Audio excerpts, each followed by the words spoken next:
Simple cooking, simple cooking channel. Now get a mug, put in 4 tablespoons of plain flour or all-purpose flour.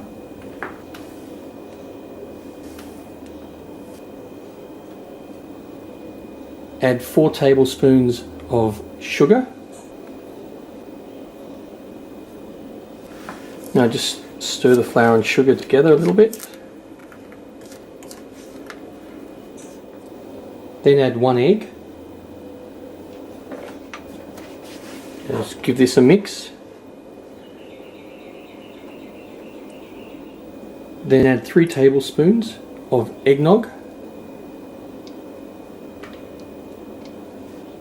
and 3 tablespoons of oil.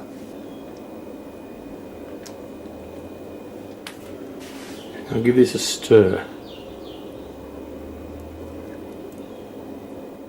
Now pop this in the microwave on high for about 2 minutes. Now depending on the power of your microwave, it might need another 30 seconds.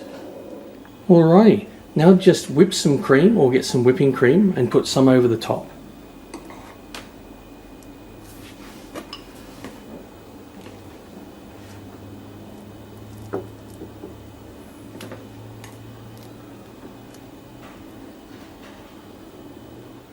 Now get some nutmeg, sprinkle that over the top. Yummy.